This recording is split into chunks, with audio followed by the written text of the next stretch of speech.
کو قبولیت کا شرف عطا فرمائے۔ دنیا کے اندر ہزاروں لوگ روزانہ پیدا ہوتے ہیں اور ہزاروں لوگ دنیا سے چلے جاتے ہیں۔ اللہ تبارک و تعالیٰ نے زندگی اور موت کو پیدا کر کے انسان کا امتحان لیا ہے کہ کون تھوڑی سی زندگی کو پا کر اچھا عمل کرتا ہے۔ موت اور زندگی یہ آزمائش ہے، موت اور زندگی یہ امتحان ہے۔ انسان دنیا کے اندر کھیل کود کے لیے نہیں آیا، انسان دنیا کے اندر لغو و لعب کے لیے نہیں آیا، انسان دنیا کے اندر زمین کو گناہوں سے گندا اور ناپاک کرنے کے لیے نہیں آیا، انسان دنیا کے اندر صرف کھانے سونے اور اپنے نفس کی تسکین کے لیے نہیں آیا، بلکہ انسان کو دنیا کے اندر درد دل کے لیے بھیجا گیا، انسان کو دنیا کے اندر اللہ کی عبادت کے لیے بھیجا گیا، انسان کو دنیا کے اندر کچھ کرنے کے لیے بھیجا گیا۔ اچھی طرح یاد رکھیں، جو صرف اپنے لیے جیتے ہیں وہ زندہ رہ کر بھی مردہ ہوتے ہیں، اور جو اللہ کے لیے جیا کرتے ہیں وہ قبر میں جانے کے بعد بھی ان کا ذکر زندہ رہتا ہے، ان کا نام زندہ رہتا ہے۔ بل اللہ کو اکبر، اندازہ فرمائیں اگر اس پورے علاقے میں کسی کی شادی پر بھی کسی کو بلایا جاتا تو اتنی بڑی تعداد میں لوگ جمع نہ ہوتے، لیکن ایک قبر میں سونے والے مرد کلندر کے نام پر آپ کو بلایا گیا ہے اور اتنی بڑی تعداد میں آپ تشریف لائے ہیں۔ یہ کس چیز کی وجہ سے ہے؟ مفتی زین الدین صاحب رحمۃ اللہ علیہ اپنے لیے زندگی نہیں گزارتے تھے بلکہ اپنے اللہ کے لیے زندگی گزارتے تھے، اسی لیے وصال کے بعد بھی اللہ تبارک و تعالیٰ نے دلوں کے اندر، ہمارے دلوں میں ان کی محبت کو پیدا فرما دیا ہے، ان کے پیار کو پیدا فرما دیا ہے، ان کی الفت کو پیدا فرما دیا ہے۔ اللہ اکبر، یہ ہمارے لیے کتنی بڑی عبرت کی بات ہے، ہمارے لیے کتنی بڑی جو ہے اللہ اکبر جب وہ سبق حاصل کرنے کی بات ہے کہ جو لوگ بڑے بڑے مالدار ہیں، کروڑ پتی ہیں، ارب پتی ہیں، مرنے کے بعد ان کی قبروں کا نشان بھی مٹ جاتا ہے، لیکن جو اللہ کے دین کے لیے جیتے ہیں وہ مرنے کے بعد بھی، یعنی مرنے سے مراد موت کا مزہ چکھنے کے بعد بھی لوگوں کے دلوں میں زندہ رہا کرتے ہیں، جس کی بہترین مثال زینت العطیہ رحمت اللہ علیہ کا مزار اقدس ہے۔ اللہ اکبر، میرے آقا صلی اللہ علیہ وآلہ وسلم کے پیارے دیوانوں، حضرت زینت العطیہ رحمت اللہ تعالیٰ علیہ کو میں نے بہت زیادہ تو نہیں دیکھا، لیکن اس وقت چونکہ آپ کی جن دنوں مالیگاؤں کے اندر جن دنوں آپ کا قیام تھا اس وقت میری عمر بہت چھوٹی سی تھی اور میں جس ادارے میں وہ پڑھاتے تھے وہیں پر پڑھتا تھا۔ اللہ اکبر، لیکن کچھ یادیں، کچھ باتیں میرے ذہن میں ہے۔ پھر وہ مالیگاؤں سے گئے اور پھر چوچہ مقدسہ میں آپ نے پڑھایا، پھر واپس لوٹ کر آئے تو پھر لڑکیوں کے ادارے میں آپ کا قیام رہا اور پھر ایک دوسرے ادارے میں قیام رہا، پھر اس کے بعد جو ہے وہاں پر جو وہ میرا اس وقت تعلیمی سفر ان اداروں سے نہ تھا، لیکن آنا جانا حضرت کے پاس لگا رہتا تھا۔ کبھی کبھی ایسا ہوتا ہے انسان جس علاقے کا ہوتا ہے، انسان جس گاؤں کا ہوتا ہے، انسان جس محلے کا ہوتا ہے، لوگ اس کی قدر نہیں کرتے، بلکہ بہت میرے عظیم استاد میرے قائد نے مجھے ایک بات کہی تھی، آپ نے فرمایا تھا دو چیزیں انسان کو ہمیشہ جو ہے وہ موت کے بعد نصیب ہوتی ہے، دو چیزیں انسان کو موت کے بعد نصیب ہوتی ہے، ایک قبر انسان کو موت کے بعد نصیب ہوتی ہے اور ایک قدر انسان کو موت کے بعد نصیب ہوتی ہے۔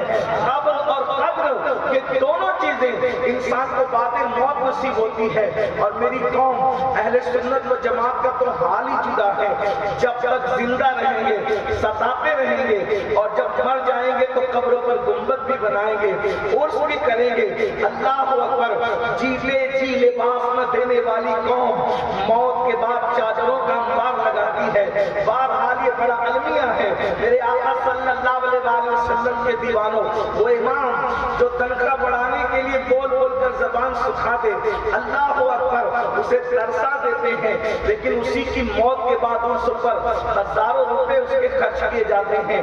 اللہ، شاید ہو سکتا ہے اس میں بھی کہیں نہ کہیں انسان کا خرچ کرنے کے معاملے بھی اپنے لیکن اس پر میں کسی کی نیت میں شک نہیں کر سکتا. کچھ لوگ اخلاص سے بھی کرتے ہوں گے.